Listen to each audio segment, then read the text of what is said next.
there's been somewhat of a blackout today as most AI companies are not able to function properly, or most companies in general are not able to function as a result of a shutdown on AWS. So, AWS, not in its entirety, but on the East Coast primarily, you can see some of the news here. Major platforms like Snapchat, Fortnite, we're talking Microsoft, Verizon, Roblox. There's a ton, even Venmo and Canvas and even United Airlines here gets hit, and Delta, along with even our trading platform Robinhood today, and a lot of other brokerages were out today and not able to essentially process anything. So if I go over to United or Delta, they're probably not flying right now, or they're having issues, at least on the East Coast servers. If they move over to other servers, maybe it works, but it's going to be slower. 6.5 million disruption reports right now. So, what does this mean? Well, when you look at airlines, that's a big deal. When we look at Robinhood, this is kind of how it looks right now. When we look at our platform, Mercatus, though, the projections are working just fine because we use another server provider. Um, so that's good. At least our software is working over here. We could search stocks. Can we get clear quotes on Taiwan Semi? It looks like we're getting the quotes. All right. Um, how are things doing today? We see a lot of movement in the market. So when we're looking at, let's say APLD or others, we can see the movement mostly green in the markets. And here's the deal: when we look at uh, the stock markets, any markets, you see Coinbase is down today as well. Um, this kind of shows you how dependent people are on modern tech, and it's really important to have alternatives, because we see a rally right now. If you can't trade or invest, you got major earnings coming this week. This is a time to be looking at the markets. Here are some of the earnings we got going here in StockMate this week. Today, after hours, we do see a little bit of a heat up there. Maybe some banks reporting here, but really where we're seeing things start to kick in for this week, we got reports from GE, Netflix, Coca-Cola. Definitely going to see some anticipation around IBM and Tesla, along with Quantum Scope and SAP reporting this week. And then you also got American Airlines, Intel, that's going to give us some tech outlooks, T-Mobile, Southwest, you got Nokia, along with BYD, and you got some Procter and Gamble, as well as General Dynamics, some other companies. But primarily, we're going to be watching Tesla, IBM. We're going to be watching AT&T. Things really start to heat up tomorrow. We're going to see Intuitive Surgical, ISRG. We're going to see RTX, along with Lockheed Martin reporting tomorrow, and Northrop Grumman. That's going to be an interesting one. So as we get into markets, let's really see what we got going on. Oh, we don't really have anything functioning. Maybe it's functioning. Is it functioning now? Let's see if has it gone back online. We're seeing some real time over on the positions on the right, but watch list isn't functioning. Can I change the time frame? Hey, it's letting me change the time frame. It's just not loading up on the watch list right now. There. So, and it's not giving us real time on the portfolio. So some things are off with most companies. Oh, and the screen just went black. So again, this is an important time to think about things.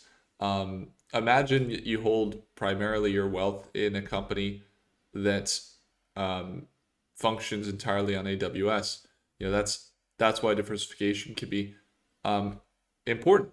Most brokerages, almost all brokerages, having trouble today. So it's really not just Robinhood. It's kind of similar to things in the past, like the GME stuff, like GameStop, when Robinhood didn't allow people to buy during that time. They allowed people to sell. That was actually totally financial wide. Almost every brokerage did the exact same thing. I think Robinhood just got a lot more younger users, a lot more vocal users, and that's why they get some of the backlash. But it's like Microsoft is down today, so this is just part of the game. Now, when we look at the markets, a few people were saying, "Well, This happens. What if we see the tokens get seized, or you see your assets seized, and you're not able to potentially, get into your accounts?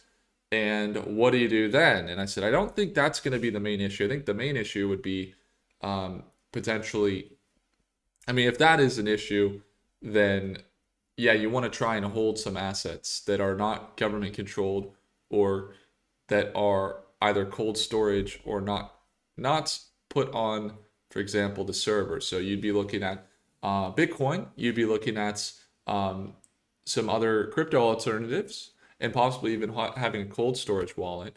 And that's what I do personally. We got about 50% of our wealth in Bitcoin. So people are like, well, that's crazy. You always talk about stocks. We also do real estate. We have our business, everything else. So there's a lot that we do outside of it. But yeah, I mean, stocks are the one of the main wealth drivers. Now, here's the deal. If we see any uncertainty around these types of things, most likely you wouldn't see the dollar go down in value. The thing about, let's say, financial crisis and shocking moments, if trust is lost, that would mean that US dollars would be worth less.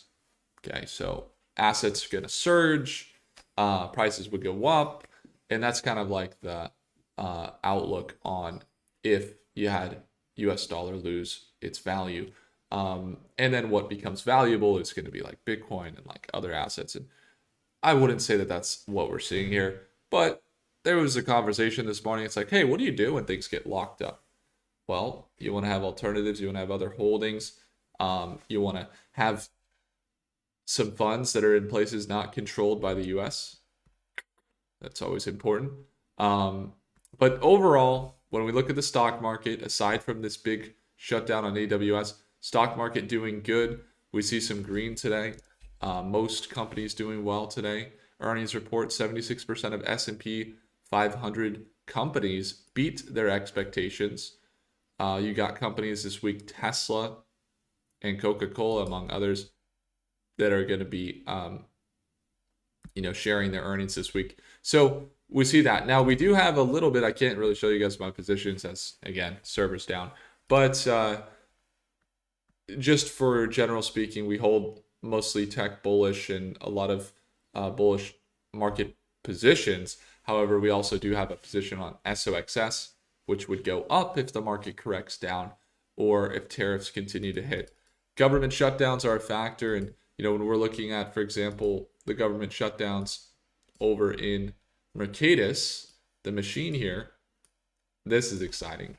So we could see some of the data even. Let's see if it's working.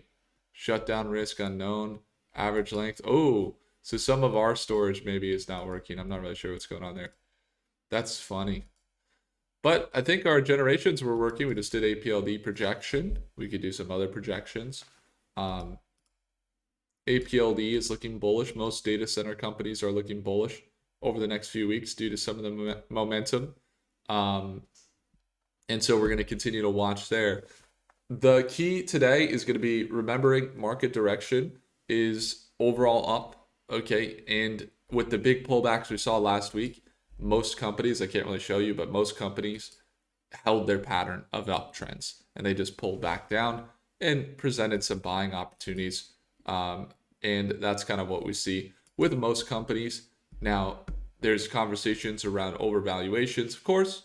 That's just part of the investing game. But when we look at the real value provided by these companies, it's tremendous. Someone said AI was a bubble. I was just working on a tool recently that takes all of our calls and has a knowledge base. I could show you it. In fact, if you want to call the number, you can. But basically what it does is it answers and it says, hey, I'm an AI agent with Will. He created me to serve you. Here's what do you need help with? It's for our company.